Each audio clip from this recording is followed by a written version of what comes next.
Welcome everybody, thanks for tuning in today as we take a first look at the new V5 Santa Cruz Nomad. Today in this video we're going to be taking you guys out on some ride-alongs and give you a little bit of post-ride talk time with two guys that we know and have ridden with in the past. They're absolute shredders and are current Santa Cruz Nomad owners. We had some fun actually. I didn't give them any of the specs or info, any of the updated geo numbers, anything, and I just let them take this bike and ride it and asked for some input and impressions at the end of the video. So make sure you stay tuned and watch that, see what these guys thought about the bike from a pure performance standpoint, not knowing anything else about it, any of the marketing hype or jargons, and see what they think. So before we get into all that, I'm gonna give you guys exactly what you want, the marketing jargon, right? So the new Nomad is available in either the C or the CC versions. Price points start at $44.99 and go all the way up to $86.99 for the CC with the top of the line spec. It is a 170 mil front and rear bike, 27.5-inch wheels. If you know anything about the Nomad, it is Santa Cruz's dedicated play bike. This is not, you know, the bike that guys are gonna be lining up to lube up their chamois and go get some KOMs up the hill. This is for the rider who wants to shred, find the weird goofy lines off the side of the trail, have fun, send it, essentially have a V10 that you can pedal and get back up to the hill with. So that's kind of the way we rode it. That's how we passed it along to folks, and we were really excited to hear what the feedback was. So compared to the V4, there are some significant changes. First off, we'll start with the lower link VPP design. There is a updated spring curve and shock rate. It has a longer stroke shock to give you a little better feel out of that 170 millimeters of travel based on the feedback from our test riders so far, comparing their V4 to the V5. Sounds like that's pretty accurate. We haven't spent a ton of time personally on the V4, but we'll take the word of riders who own them and ride them every day. So other updates include a 38 Fox fork. Obviously, depending on the build, they've got a couple options with the RockShox spec as well. We got the top of the line 38 Kashima and the Fox Float X2 rear shock. So very stoked on the build here with this bike. Geometry updates include a slightly slacker head tube angle, a much steeper seat tube angle, and size-specific chainstay length. So that's a really cool feature and something that more brands are starting to do, and definitely was a really neat feature. So our size large has a reach of 475 millimeters. Now the V4 reach in a size large is 460, so that's a 15 millimeter increase in reach. Definitely something to note. 40 millimeter Bergtech stem gave us a really comfortable position. Some riders thought it was a little short, but 460 475 for 5'11", 6-foot riders. Unless you really like long bikes, you could always go up to the XL, which I believe's got a 505, which is a pretty big jump, but it'll get you all the space you need. Seat tube angle, again, has gotten quite a bit steeper. Depending on your high or low flip chip position, your seat tube angle is going to be 77.5 or 77.9 degrees. The predecessor had a seat tube angle of 74.5 degrees. So you're looking at 3 degrees of much more pedal effective positioning. And that was something that all of our testers noted was a big improvement on the bike. One thing that we had some critiques on was the 4 millimeter lower bottom bracket height if you have the bike in the low position. It goes from either, I think it was 340 to 344, and the older bike had a 344 bottom bracket. So those 4 millimeters, I guess, is just enough to have some of our guys, banging these pedals a little bit more than they'd like on some technical rocky climbs. Head tube angle 63.7 to 64, again, depending on the chip. So stable, confident, plenty slack to get you down anything you need to point this bike at. And that is definitely where this bike shines, is going downhill. The updated spring curve, the sensitivity off the top, a little bit of platform and push in the mid-stroke. These were all areas that you're gonna hear our riders kind of talk about at the end of this video, and specifically talk about how that compares to their V4 Nomads. And yeah, these were riders that weren't really in the market or planning on getting new bikes, right? I mean, their current Nomads aren't all that old. So it was really interesting to hear their thoughts and impressions on this bike after spending some time on it. So that is a kind of a quick introduction to some of the geo, the updates, price point. Obviously, depending on which build kit you choose, you'll get a different, smiles per mile ratio in the price there. But overall, a very capable bike. Lifetime warranty, service on bearings, all that stuff that Santa Cruz is known for and that they kind of pride themselves in. So we're really excited to keep thrashing on this bike.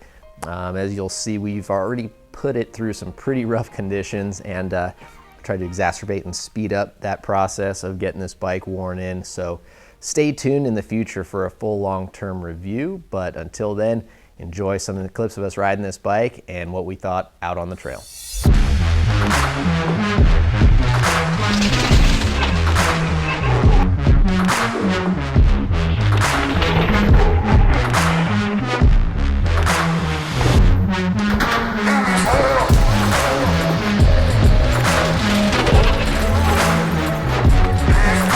Welcome everybody. We have just got done with a full day of shuttling on the new Santa Cruz Nomad CC. We've definitely spent a fair amount of time passing this bike around. Today we've got two Santa Cruz owners and riders that got to put some time on this. So Alex, introduce yourself and what bike you currently ride. Yep, my name's Alex Moschetti. I ride XL Santa Cruz Nomad CC. I've had the squid ink one and then the orange one. I just kind of go from one to the next because I love the bike, and it's just what I use for downhill, cross country. It's just my one bike for everything. Okay. And I'm Luke Sykes. Same with me. It's my one bike for everything from riding the lift at Bachelor to trail riding the local spots. So you own a Nomad V4? Yeah, I have the V4 and I have the aluminum frame, large size for myself. Okay.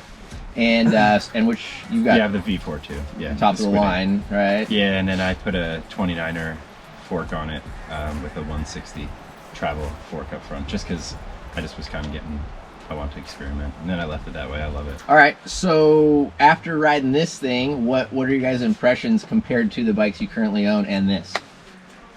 I noticed as soon as I got the dropper post up, it was just like pedal to the metal. Like it went so much more dynamic. Like when I pedaled, it didn't feel like it was going into the back of the wheel. Like it felt like it was going forward. I felt like I was pushing down on like the pedals in the right direction. Just climbed super quick. Okay. Definitely something I noticed being on aluminum frame, slightly heavier bike.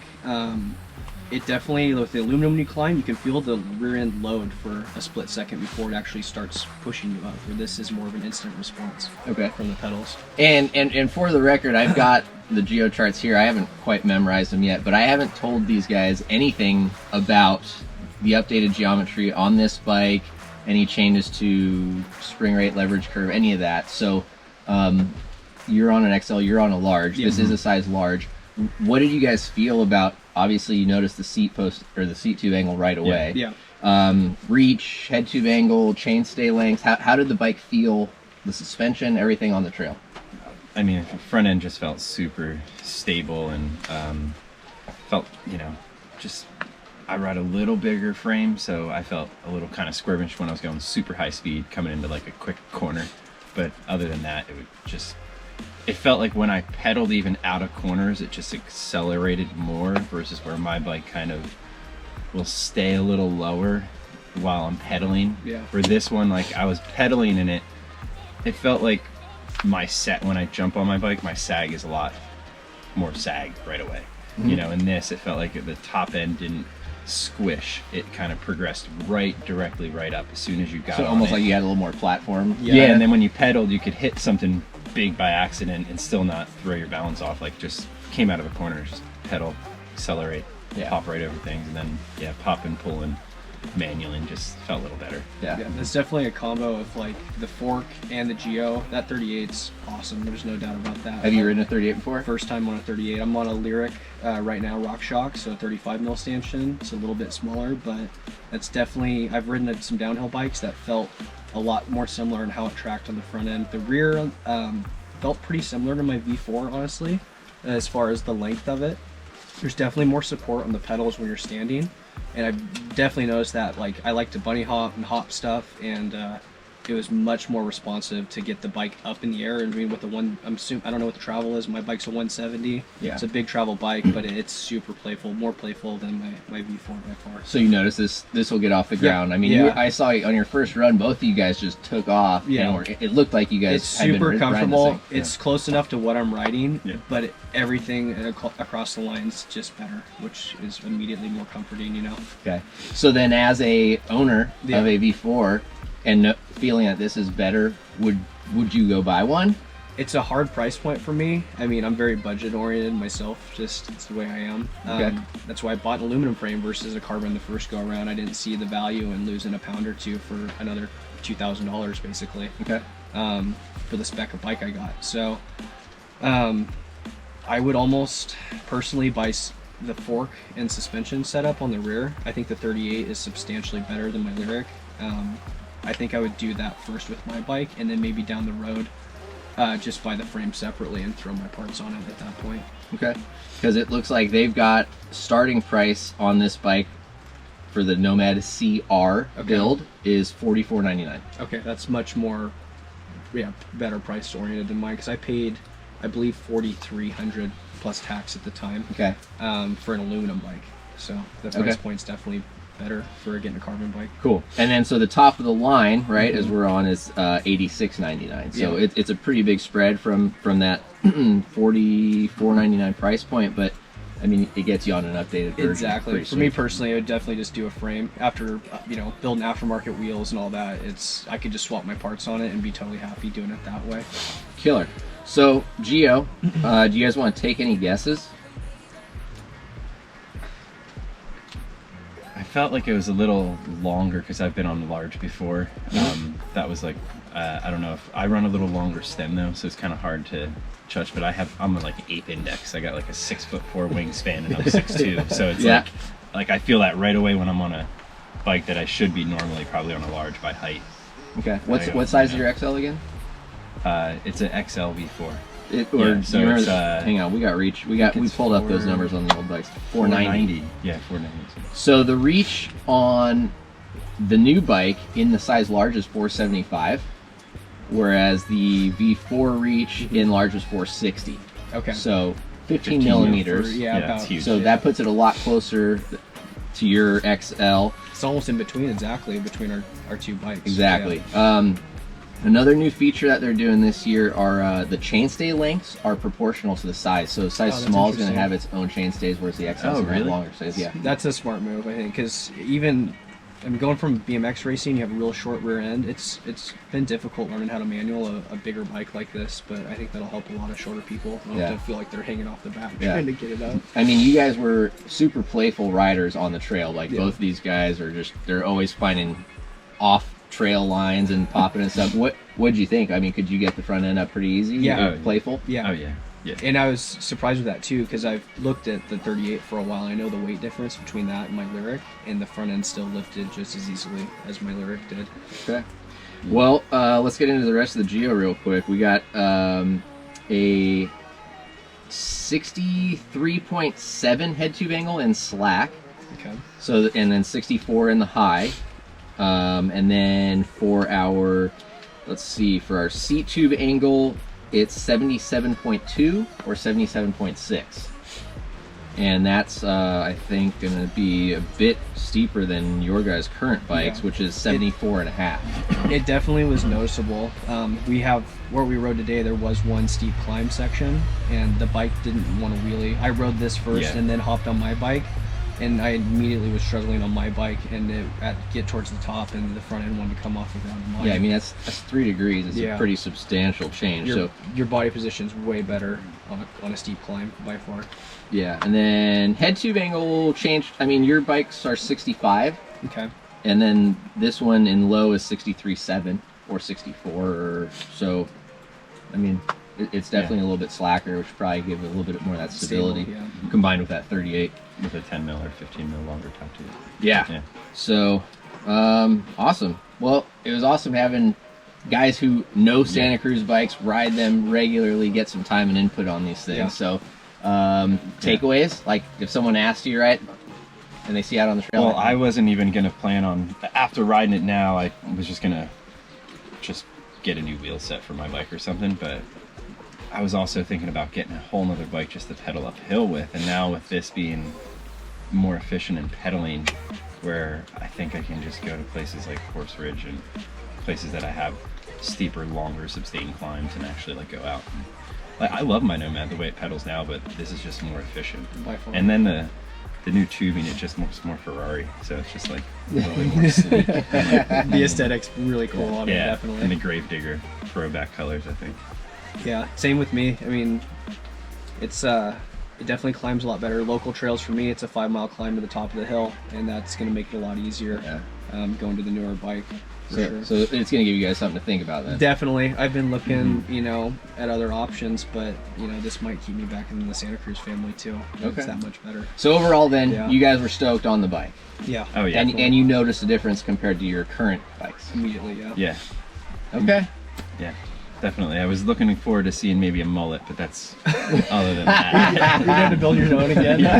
Which you Other than will. that, hopefully it'll come out with a version. Yeah, make an MX version Santa Cruz. It'd be awesome. Yeah. All right, killer guys. Well, that's a little bit of, I guess, real talk with real riders out on the trails. Hope you guys enjoyed that. We are going to spend a lot more time on this bike in the future and going to be really putting it through its paces, as you can see, for a long-term review. So we'll be going home, washing this thing, getting it prepped for the next rider to spend some time on. So thanks for tuning in, and we'll see you guys out on the trails. Well, there you have it, folks. There is our first impressions on the new Santa Cruz Nomad. Hope you enjoyed it. We are going to keep passing this bike around, like we said, and putting this thing through some hard use. Stay tuned for a in-depth, long-term review that'll be coming soon. Go to the website, check out a little interview with Seb Kemp from Santa Cruz Bikes, and any other information you'd like to find out there. Please check it out. Thanks again for watching, guys. We'll hope to see you out on the trails.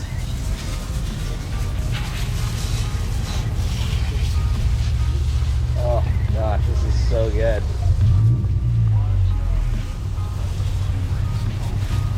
There's the old guy.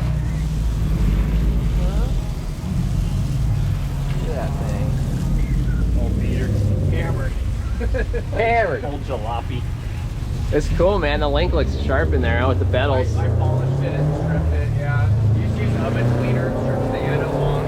Oh, really? You took a buff wheel on a Dremel to it, and that was all it took. Like an hour. Here, say that again in case no one heard you. Yeah. How'd you get this sweet custom So if link anyone here? wants to make their link match their pedals and hubs, you just use oven cleaner.